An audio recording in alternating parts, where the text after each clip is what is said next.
Shalom, shalom. In this video, we look at the question, who shall return to Zion? In a previous video, we looked at only a remnant shall be saved. We will look at what this remnant will look like. In this video, who shall return to Zion?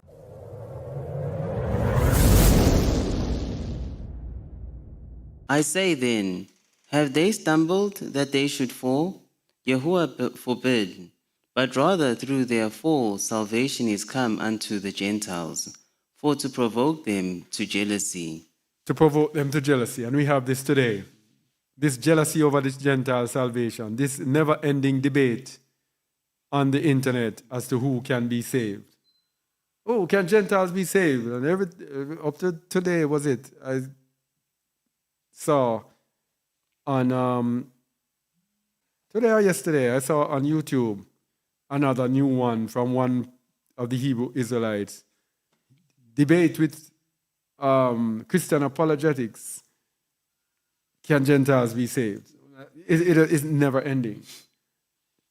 Yeah? Now, this Shaul was speaking about at the time that he was living. So the Gentiles were given salvation at that time to provoke our people to jealousy, for them to turn now in righteousness to the Most High, because most of them were under the Pharisaical thing, following the letter of the law, not the spirit of the law. So only a remnant shall be saved. This election there in Romans 11. But it also is telling us that only a remnant shall return to Zion. Because our conversation is about Zion. The Christian man will be speaking about, what you call it, the rapture. The Rastafarian will be speaking about Ethiopia, going back to Ethiopia. But our conversation is to go to Mount Zion. And let's go to the book of Ezekiel 6, verses 6 to 9. In all your dwelling places the cities shall be laid waste, and the high places shall be desolate, that your altars may be laid waste and made desolate, and your idols may be broken and seized, and your images may be cut down, and your works may be abolished. This is speaking about when Jerusalem is brought into captivity. Verse 7. And the slain shall fall in the midst of you, and ye shall know that I am Yahuwah. Continue. Yet will I leave a remnant, that ye may have some that shall escape the sword among the nations, when ye shall be scattered through the countries. There we go. A remnant. I forgot to even bring up the remnant. I did it before. The word remnant there is, let me put it on the screen. Remnant, yathar. To jot or exceed, by implication to excel now. Intransitively, to remain or be left.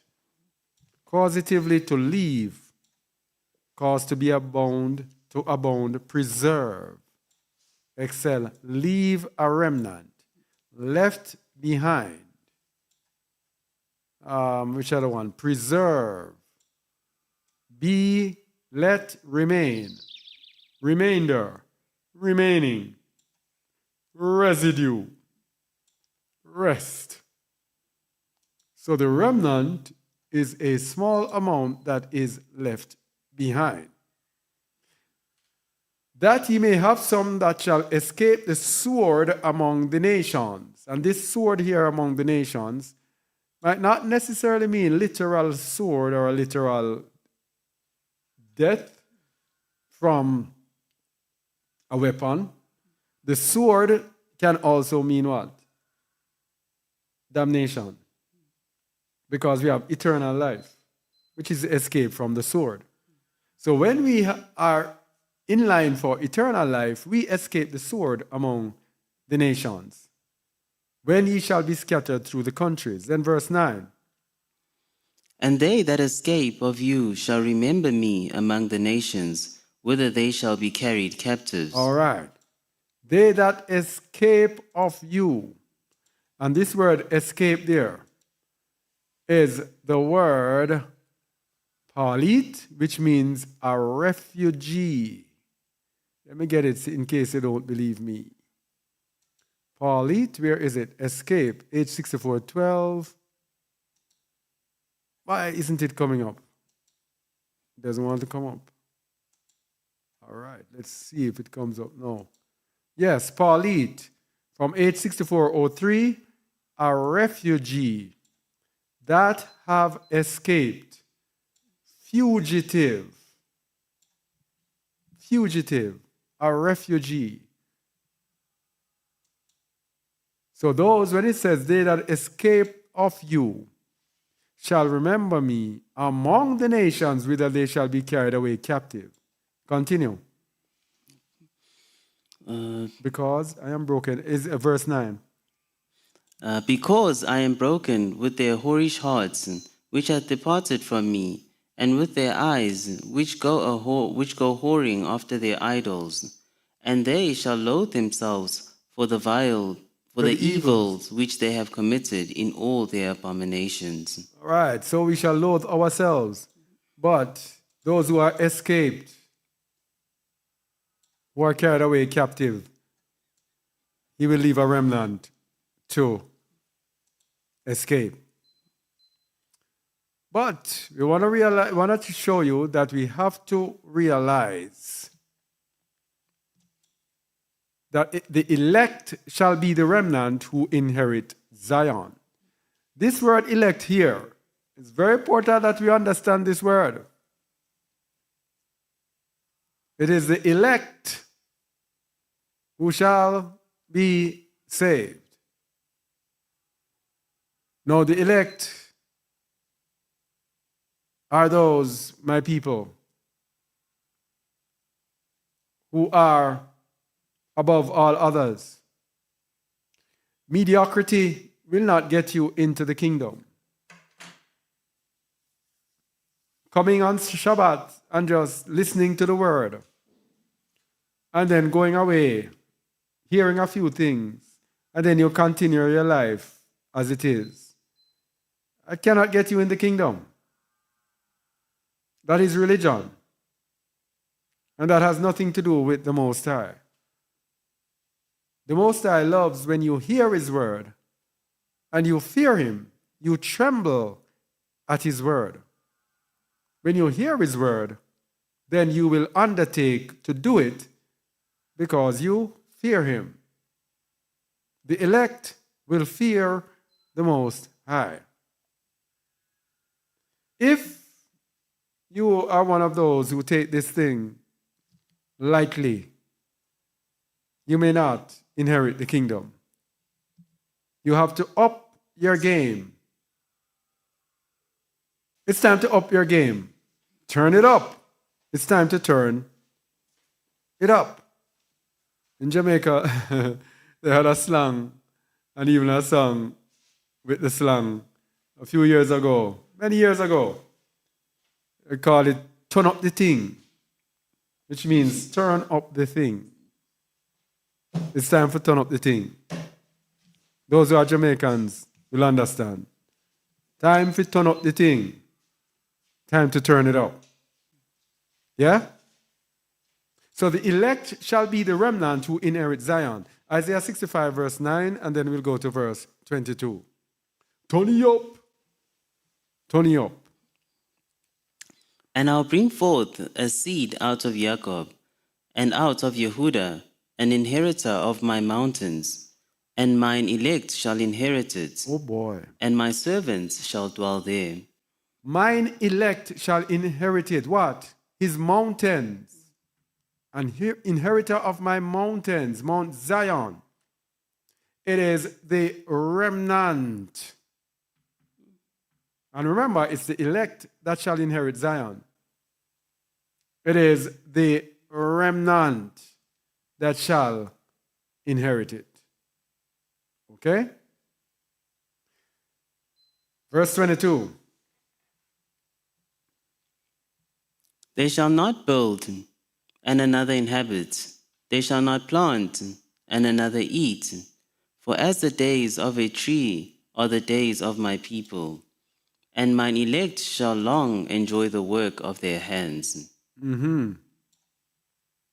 My elect. So the elect, again, it's the elect that is going to inherit it. Look at the meaning of elect.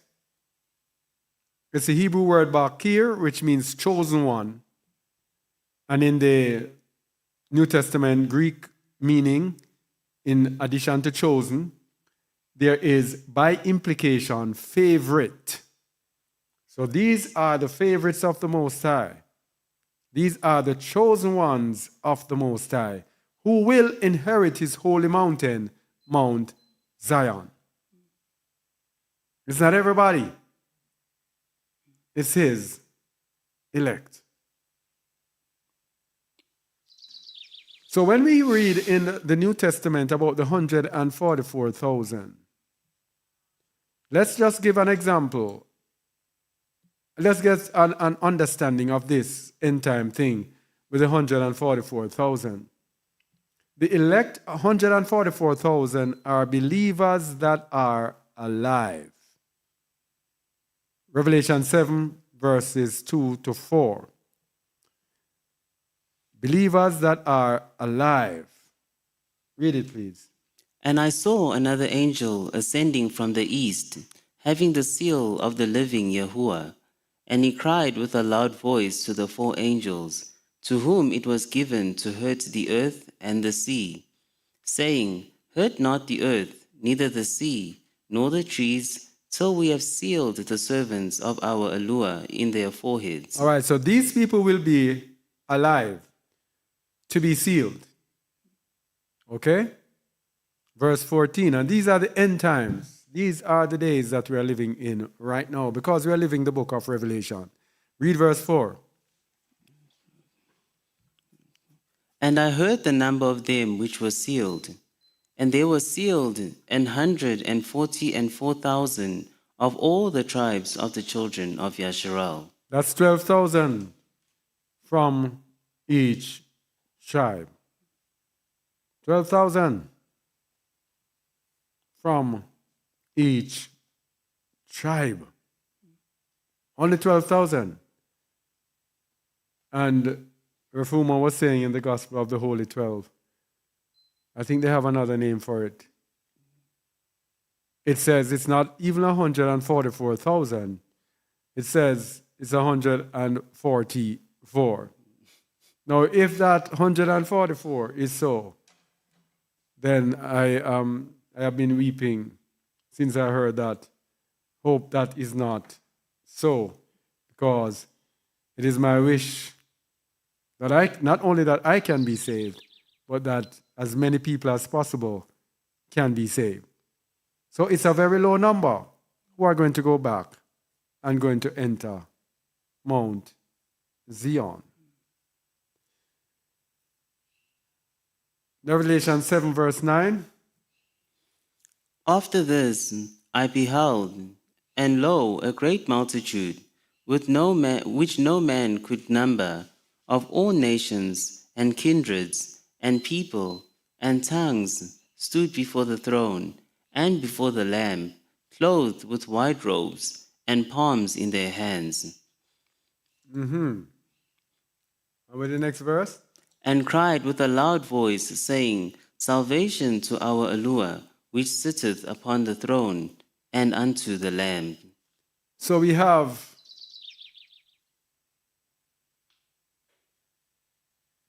the 144,000. Now these in verse 9, these are those who are dead in the Messiah.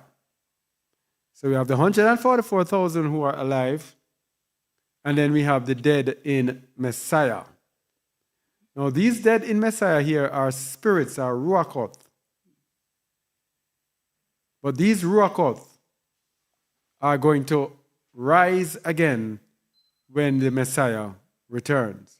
So the dead in Messiah will rise first, and then the 144,000 will rise with Hamashiach.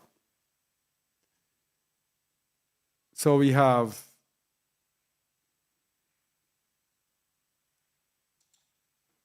these together are those who will be caught up upon Messiah's return. So we have what the Christians call the rapture. The rapture is actually the catching up of the dead in Messiah and the 144,000. It's not everyone. And when they rise up, they shall come down with Hamashiach as Hamashiach comes to rule. And there is a little, and this is where I believe where the saints come in. I'm going to show you where I believe the saints come in. So the elect shall inherit it, but the Most High is not done, I don't believe, with people on the earth. Because, look at this, before I go back to that, remind me to show you the saints in Matthew 25. All right, so let's do this now. Matthew 4, 1 Thessalonians 4, verse 16. For Yahuwah himself shall descend from heaven with a shout, with the voice of the archangel, and with the trump of Elua, and the dead in Hamashiach shall rise first. There we go. These are those who were in Revelation 7:9, who were before the altar. They are going to rise first.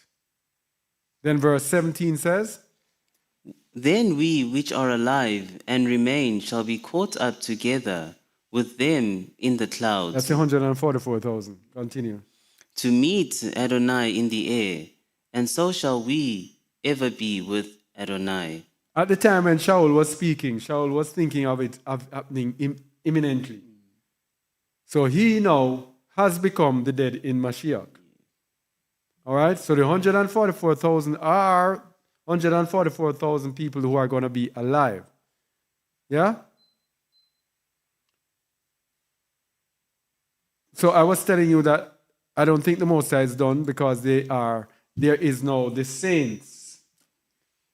And the saints refer to the righteous ones.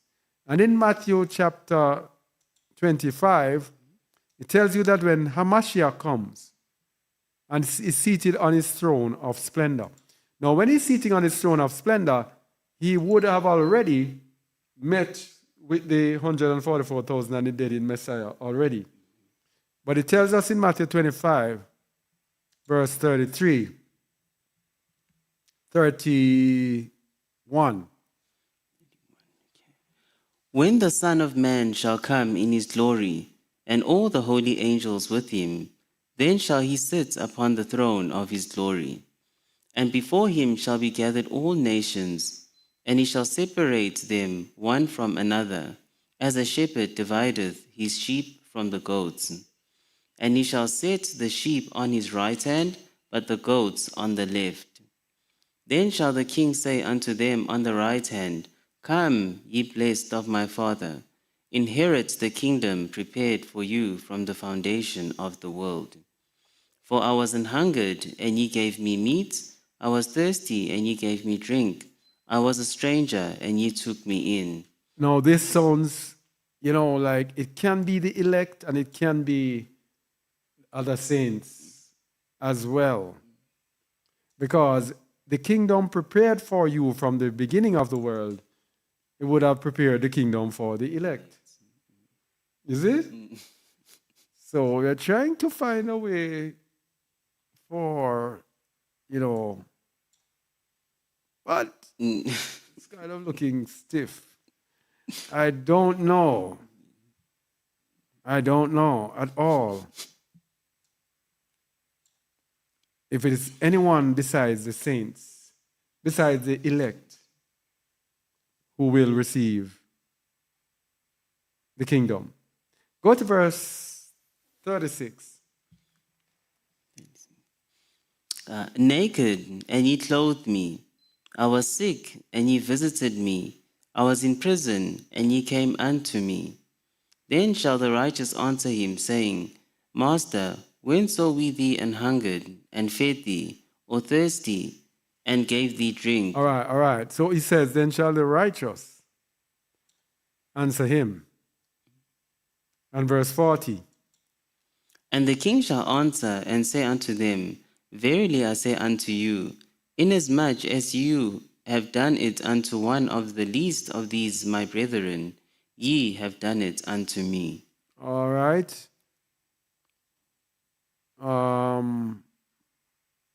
Remember, he said for these, he said, inherit the kingdom. Where is it?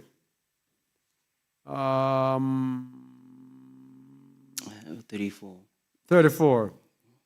Inherit the kingdom prepared for you from the foundation of the world.